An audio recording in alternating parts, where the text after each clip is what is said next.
नमस्कार बच्चों, आज हम कक्षा 7 इकाई 6 डॉक्टर विक्रम साराभाई के बारे में आज हम सीखेंगे।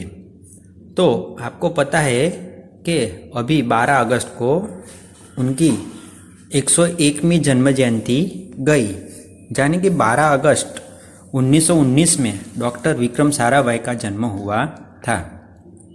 तो यह डॉक्टर विक्रम साराभाई एक महान वैज्ञानिक थे जो हमारे गुजरात के अहमदाबाद में उनका जन्म हुआ था। तो आज हम डॉक्टर विक्रम साराभाई के बारे में जानकारी प्राप्त करेंगे। तो पहले हम उनके बारे में जो प्रस्तावना दी गई है वह पढ़ते हैं। तो आप सब भी अपनी पाठ्य पुस्तक खुली रखिए और इसके बारे में जो मैं पढ़ूंगा वो आप भी ध्यान रखिए।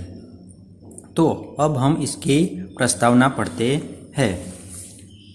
हमारे जीवन को सुविधा पूर्ण बनाने में वैज्ञानिकों का प्रमुख योगदान रहा है।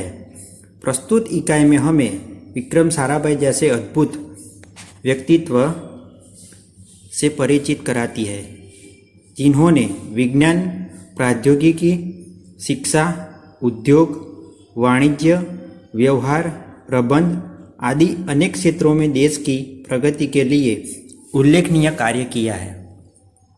इनके जीवन की घटनाओं से प्रेरित होकर अवलोकन, परीक्षण व परिश्रम से वैज्ञानिक दृष्टिकोण विकसित कर हम भी महान वैज्ञानिक बन सकते हैं और मानव जाति की अनुपम सेवा कर सकते हैं। देखिए, प्रस्तावना में हमें समझाया गया है कि ऐसे महान व्यक्तियों के जीवन का अवलोकन कर उनके जीवन में उन्होंने जो जो प्राप्त किया है उनका अवलोकन कर हम भी हमारे जीवन में उनकी तरह महान बन सकते हैं। तो अब हम इस पाठ को पढ़ेंगे। आप भी अपने पाठ्य पुस्तक में ध्यान दीजिए। एक ऐसे महान वैज्ञानिक थे, जब वे मात्र 2 वर्ष के थे तब गुरुदेव रविंद्रनाथ टैगोर ने भविष्यवाणी की थी कि यह बालक बड़ा होकर बहुत यशस्वी और उस बालक ने उनकी यशस्वी बनेगा, और उस बालक ने उनकी भविष्यवाणी अपने कर्मों से सच साबित कर डाली।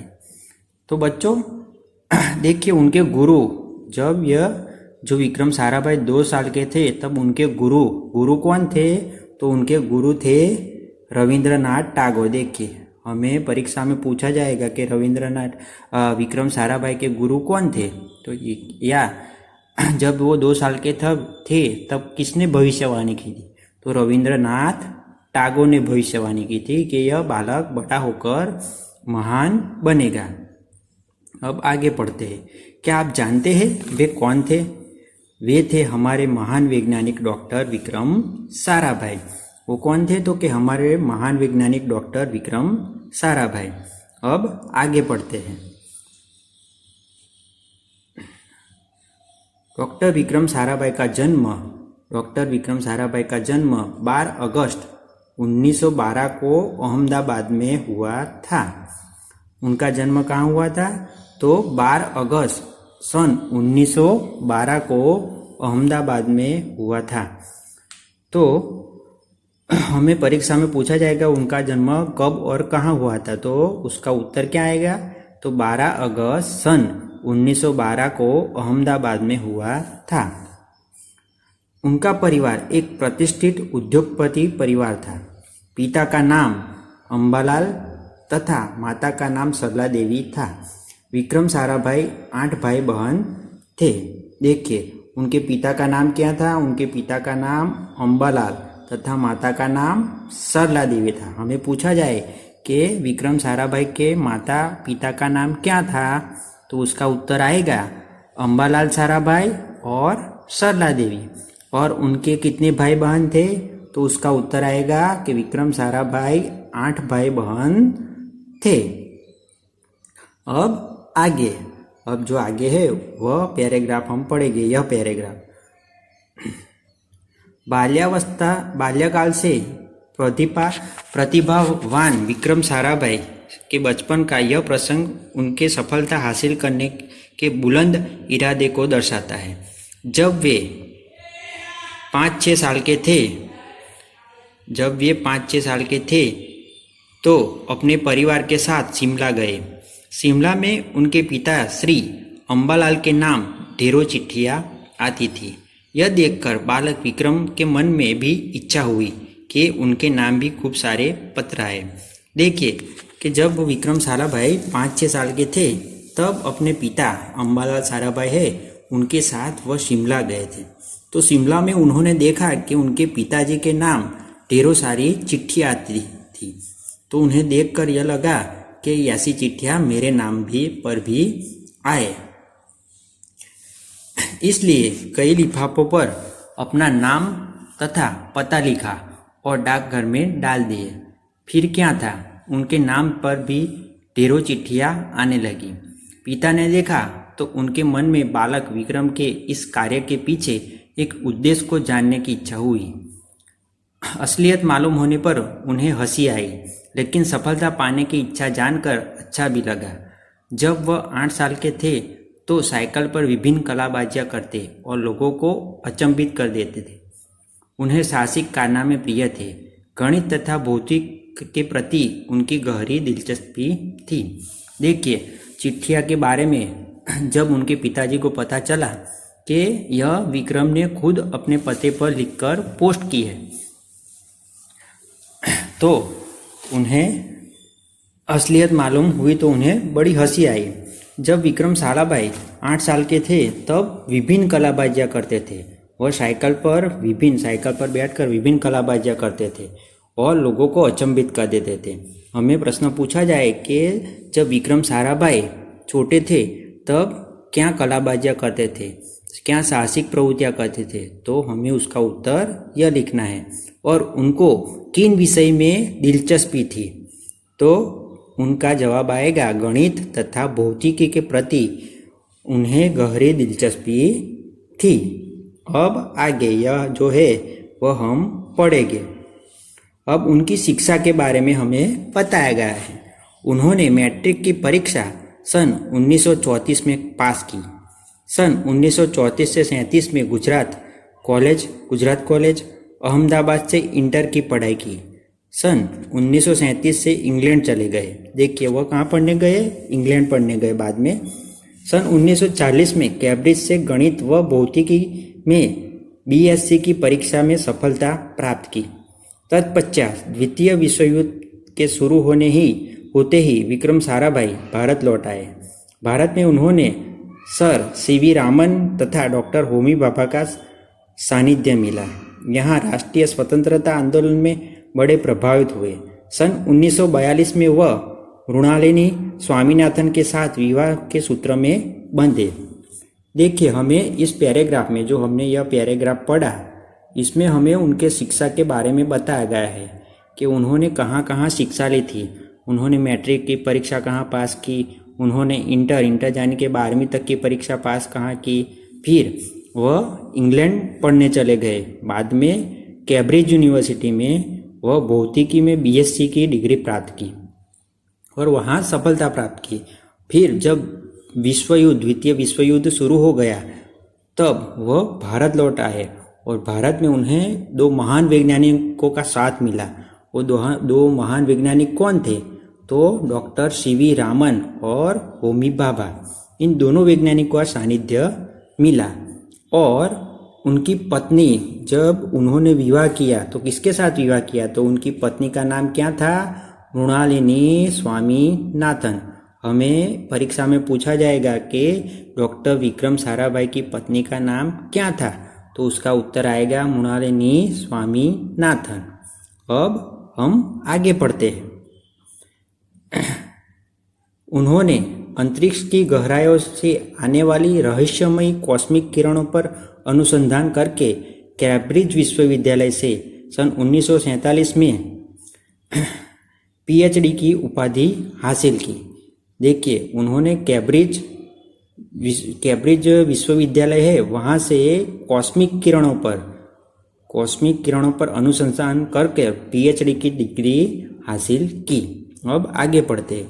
ब्रह्मांड तथा सौरमंडलों के कई जटिल प्रश्नों का प्रायोगिक हल निकालने का श्रेय डॉक्टर विक्रम साराभाई को प्राप्त है। यह उन्हीं का सुझाव था कि कॉस्मिक किरणों पर प्रयोग के लिए हिमालय की ऊंची चोटियां सर्वाधिक उपयुक्त व अनुकूल होगी। इसलिए भारत ने गुलमर्ग में वैज्ञानिक उपकरणों से लैस एक प्रयोगशाला स्थापित की। डॉक्टर विक्रम साराभाई ने निजी प्रयासों से सन 1947 में भौतिक अनुसंधान प्रयोगशाला अहमदाबाद में स्थापित हुई, जिससे यह आजन्म संबंध रहे। साथ ही उन्होंने देश के वस्त्र उद्योग की तकनीकी समस्याओं के हल निकालने के उद्देश्य से अहमदाबाद में टेक्सटाइल इंडस्ट्रियल रिसर्च एसोसिएशन की आधारशिला रखी। भौतिक अनुसंधान प्रयोगशाला डॉक्टर विक्रम साराभाई परमाणु शक्ति, अंतरिक्ष विकिरण, सूर्य, ग्रह, तारा, प्लाज्मा, भौतिकी और खगोल पर वह कार्य करते रहे। इस जो पैराग्राफ में हमें बताया गया है कि डॉक्टर विक्रम साराभाई ने, यह पैराग्राफ हमने पढ़ा है, इसमें हमें बताया गया है कि डॉक्टर विक्रम साराभाई ने क्या क्या कार्य किए थे। उन्होंने कॉस्मिक किरणों पर अनुसंधान किया, पीएचडी की। बाद में कॉस्मिक किरणों पर अनुसंधान करके उन्होंने भारत सरकार को बताया कि संशोधन करने के लिए ऊंची चोटियां, हिमालय पर्वत की ऊंची चोटियां अनुकूल है। इसलिए भारत सरकार ने उनके सुझाव के कारण जो गुलमर्ग है, वहाँ हिमालय की चोटियों पर जो गुलमर्ग है कश्मीर में, वहाँ पर उन्होंने प्रयोगशाला स्थापित की। और उन्हीं के प्रयास से अहमदाबाद में वस्त्र उद्योग की तकनीकी समस्या, वस्त्र उद्योग की, जिसे हम अटीरा कहते हैं, जो अहमदाबाद में वस्त्र उद्योग जो वस्त्र पर संशोधन करता है, वस्त्र के जो वस्त्र होते हैं, हम वस्त्र पहनते हैं, कपड़े, उनमें जो वो कपड़े पर संशोधन करता है, वो संस्था अटीरा कहाँ पर स्थापित की, तो अहमदाबाद में। और टेक्सटाइल इंडस्ट्रियल रिसर्च एसोसिएशन की आधारशिला रखी। तो इस पैराग्राफ में हमने यह सब समझा। अब हम आगे पढ़ते हैं। आगे का जो पैराग्राफ है वह पढ़ते हैं। सन 1961 में परमाणु ऊर्जा आयोग के सदस्य बनाए गए। डॉक्टर भाभा की मृत्यु के पश्चात परमाणु ऊर्जा संस्थानों का भार युवा वैज्ञानिक डॉक्टर विक्रम साराभाई के कंधों पर ही आ गया। उन्होंने भारतीय अनुसंधान केंद्र का गठन किया। डॉक्टर विक्रम साराभाई इसके पहले अध्यक्ष बने। यह उनकी अगुवाई एवं अथक परिश्रम का ही परिणाम है कि भारत में दूरसंचार, दूरदर्शन व मौसम विज्ञान के लिए प्रक्षेपित उनके उपग्रह अंतरिक्ष में सफलतापूर्वक कार्य कर रहे हैं। ठीक है, हमें यह पैराग्राफ में उन्होंने जो अगला जो कार्य किया है उसके बारे में बताया गया है कि उन्होंने प्रयत्न से हम आज जो अंतरिक्ष में जो उपग्रह छोड़े गए हैं, दूरसंचार, दूरदर्शन व मौसम की जानकारी, आज हम जान सकते हैं कि बारिश कब आएगी, बारिश जब कहाँ पर ज़्यादा आएगी। दूरसंचार तो जो हम अपने फ़ोन से जो बात कर सकते हैं वह दूरसंचार। दूरदर्शन यानी कि हम जो दूरदर्शन टीवी देखते हैं वह, तो इन सभी उपग्रहों को अवकाश में छोड़ने, अंतरिक्ष में छोड़ने के लिए विक्रम साराभाई ने कार्य किए। अब हम आगे पढ़ते हैं, जो यह पैराग्राफ है वह पढ़ते हैं। डॉक्टर विक्रम साराभाई ने अपना संपूर्ण जीवन भारत तथा विज्ञान के समग्र विकास के लिए समर्पित कर दिया। भारत के विकास में उत्कृष्ट योगदान के लिए उन्हें कई राष्ट्रीय और अंतर्राष्ट्रीय सम्मान प्राप्त हुए। अब उन्हें जो सम्मान प्राप्त हुए थे उसके बारे में हमें बताया गया है।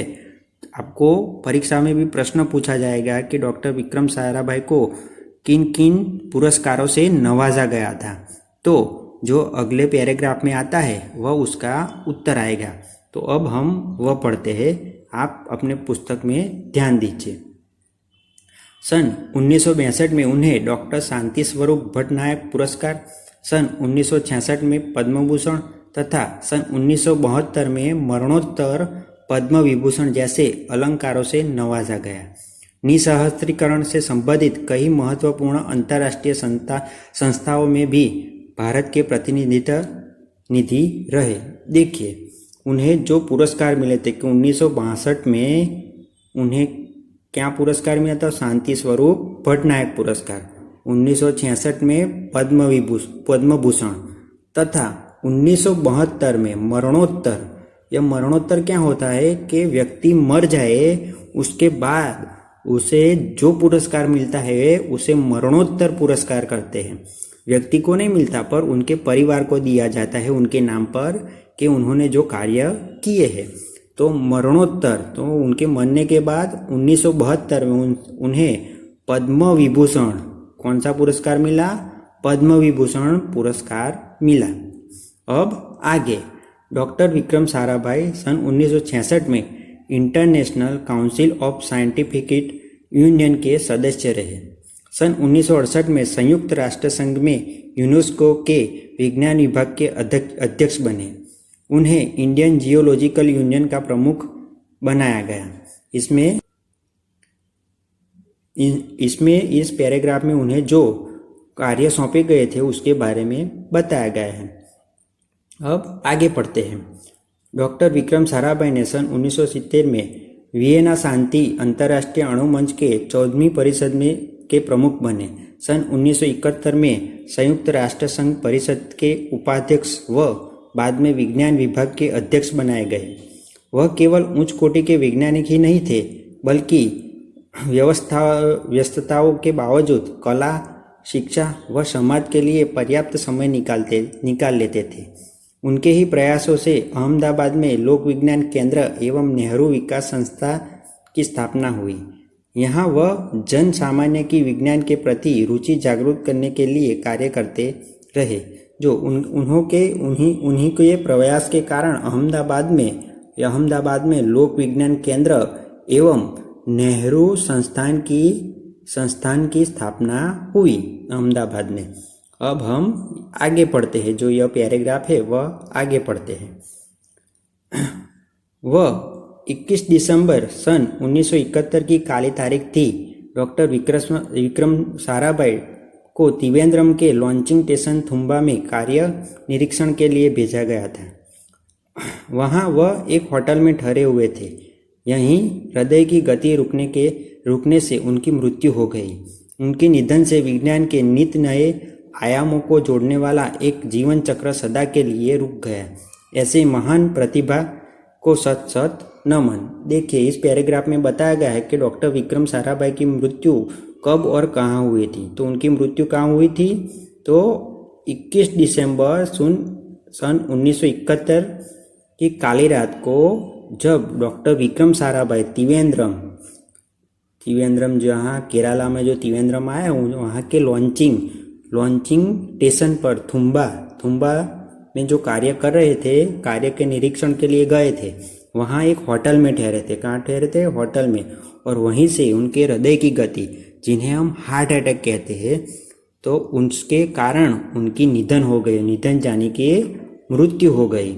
तो ऐसे महान वैज्ञानिक हमने खो दिए। तो बच्चों, आज हमने डॉक्टर विक्रम साराभाई के बारे में सीखा, तो आपको यह समझ में आ गया होगा। अब आप शांति से इस पाठ को पहले से पढ़िए। जो मैंने समझाया है वह आपको पढ़ने से समझ में आ जाएगा।